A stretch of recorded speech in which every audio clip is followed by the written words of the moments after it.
Hey, good morning. Back over on the project over in Wheation, and Waterfall is operational and it looks phenomenal. Let's check this thing out.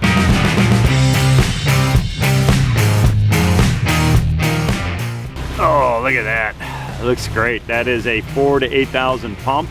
Nice and wide. Beautiful little sound. We have our spillway located up here on top, kind of tucked behind that big boulder, and that water's kind of coming over one of those pieces of Pennsylvania fieldstones, and then it hits those aqua blues, disappears down into that little basin down on the bottom. And then this is our little access area over on this side, and this is for the grandkids to kind of get in and kind of splash around a bit. Let's take a walk down a little closer. Check that out. Oh, I love it. And I like this little detail that was tucked in over here. That must have just popped up. I don't know if that was originally part of the plan or not, but I like the look of that. Look at that, beautiful little sound. This one turned out exactly what we were hoping for, just a little bit of an accent here on that side.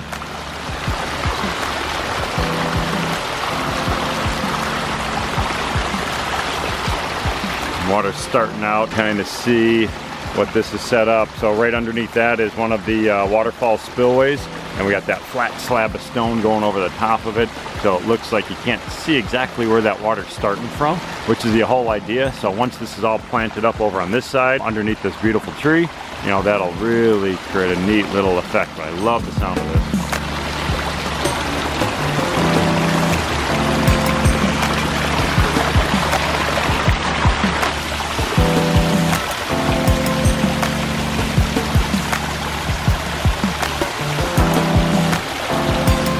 So the next steps, work on this section right here. Lower waterfall's in place. That is set 10, 12 inches below that bridge. So it looks a little bit deep right now, or a little low, I should say. But the reason is we have to make sure that water doesn't go up over those edges. We set this a little bit lower than anticipated. We could very easily come in after the fact and put in another stone behind it once it's operational. But we want to be very, very cautious with that. Let's take a closer look. You can see some of our plumbing over here popping up. We have a good access under here. So you can see that's a heck of a bridge that they built here for this. Some steel beams under there holding up a steel plate, which is holding those the pavers in place. There's actually some concrete footers over on the sides. I like the slim profile of it, which creates a really neat look. But what we're going to try to do is we have to take this liner and we have to get it up inside of that to hold everything in place, and then we'll do some stonework inside of there as well. Right now, Udi continuing to remove some of that existing stone that's left over inside of the stream bed.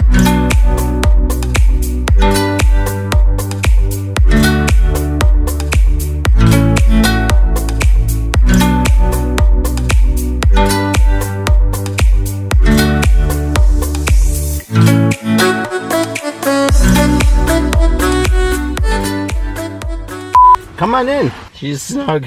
Can you actually see? Not really. It's a comfy spot. It's so comfy.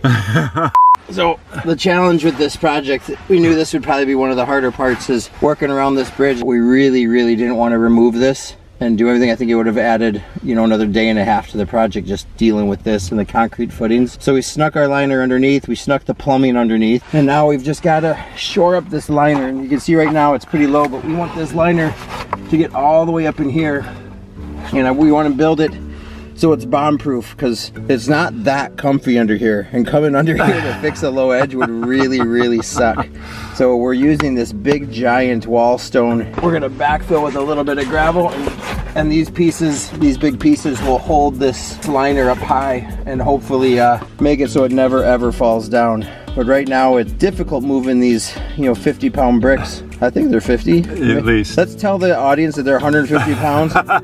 It's really difficult moving these 150-pound bricks on your back. He's putting fabric down back there, and then I'm gonna, I think the only way to do it, because we gotta backfill all this, is just with your hand, just kind of pull the gravel back through. Which is why I'm wearing a glove. I can't think of anything else to add. No, and my batteries are dead. Good.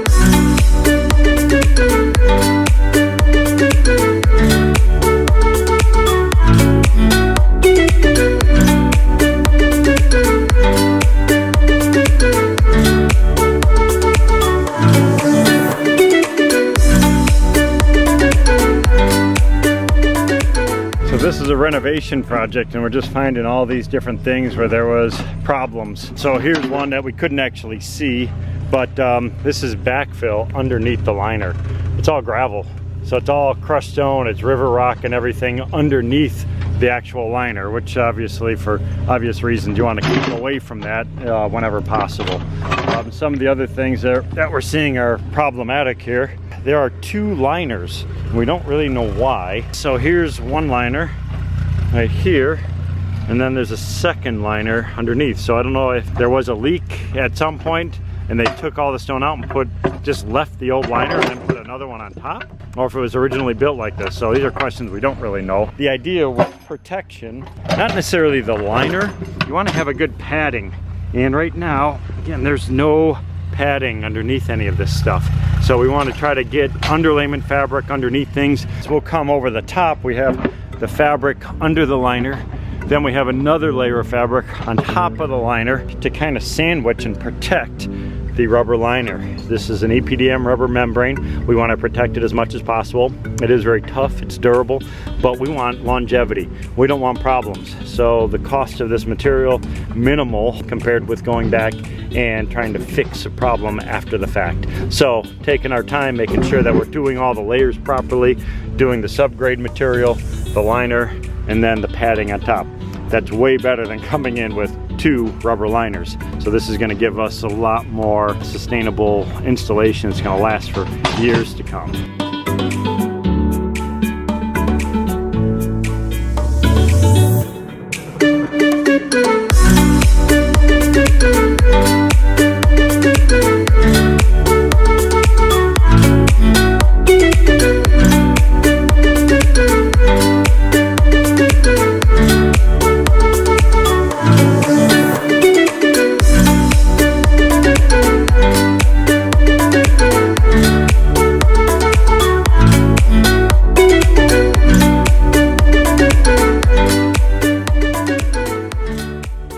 So the liner has been removed, and I just want to show what's happening underneath here. All of this river rock was under the liner. Doesn't really make much sense. Sometimes we'll do this as a drain, but what we'll do is over the top of it, we'll put multiple layers of a heavy-duty fabric over the top to create a cushion.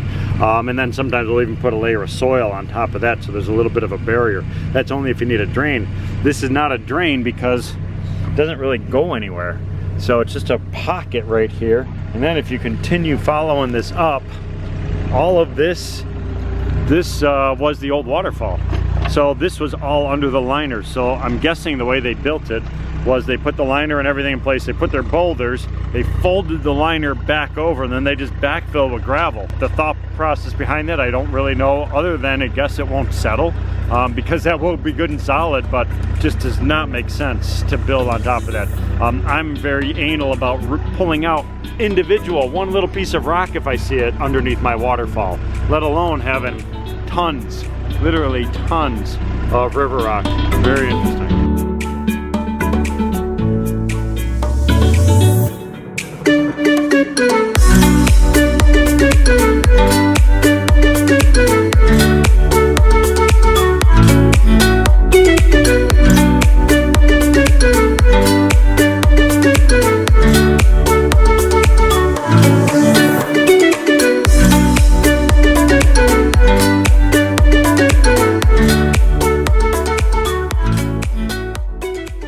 Back here at Berg's, Mother Nature kind of said we're done for the year, but I wanted to show you this project. I was hoping I could get out here and show you it before all the snow came, but that didn't happen. But I still wanted to show you exactly what happened out here.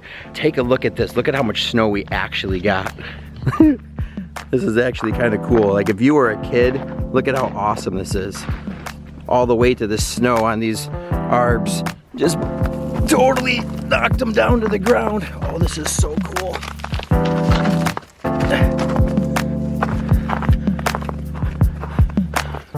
Oh, I hear the water.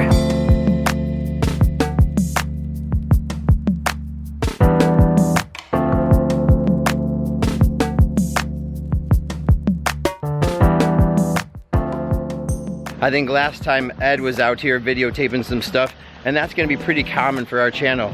You see, with a smaller crew, we're always bouncing back and forth. Ed had to pull off, go attend to some stuff in the city. I came back over here, finished this project off, and look how incredible this looks. It's really hard to put in words with potential customers how awesome a water feature can look 365 days out of the year. A lot of people in Chicago say, why would I want something to run all winter long? But look at how amazing that is. That water just kind of carving through the different snowbanks.